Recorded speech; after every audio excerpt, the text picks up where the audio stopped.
This is TWiT. We've never talked about DuckDuckGo except maybe in passing.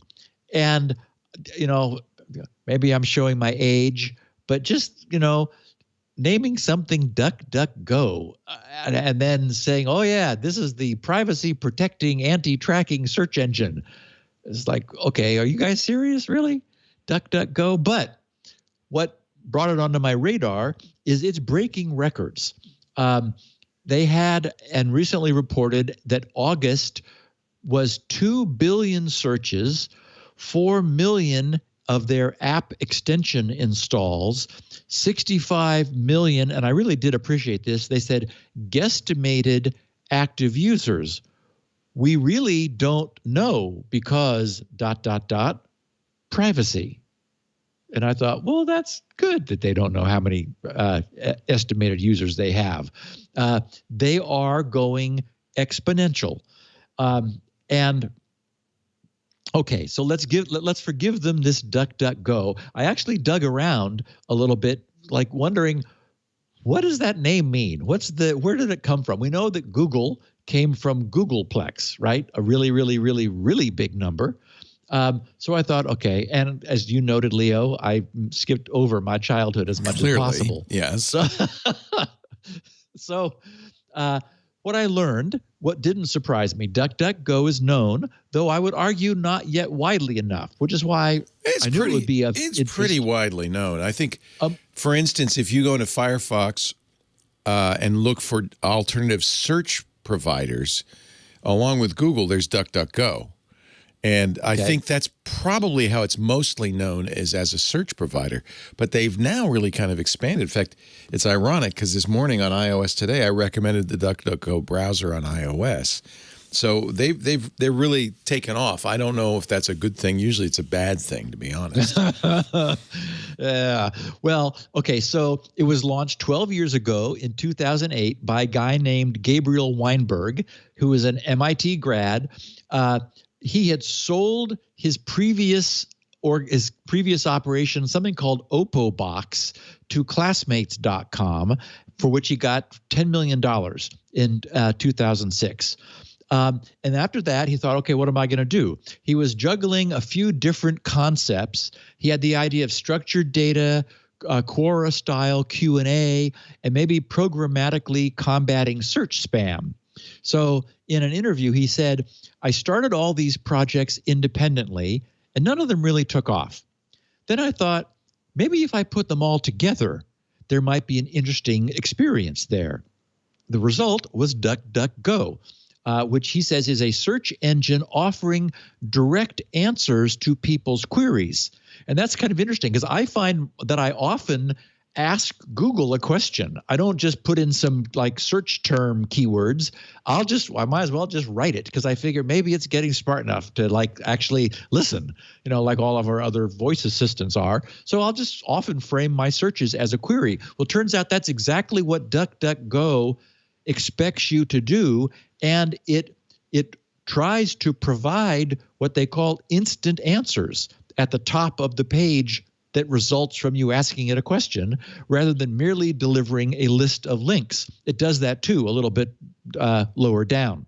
But otherwise, after the instant answers, the links it gets they're from syndicated third parties like Bing, Yelp, and Yahoo. So I guess it's forwarding its queries, or it has a deal with them to like access their back end databases, whatever. But it is a privacy shield. Unlike Google, DuckDuckGo has no filter bubble policy. And of course, you and I know you and Jeff and Stacy have talked about, this idea that different people get different search engine results because the engine learns about us over time, which tends to create, the idea is to get more relevant results. Unfortunately, it kind of gets self-reinforcing results at some point. DuckDuckGo can't because it doesn't track our browser, our search history, our device type, our IP address, our usage behavior, or anything. Everyone receives the same results from the same search query. And of course, as we I know, love even that, when by you're- the way. I use DuckDuckGo Yes. on Firefox. It's a perfect combination, if you ask me. I Yeah. have for years. Well, and I like the idea of getting non-colored results because, you know, they're not always what you want. Sorry,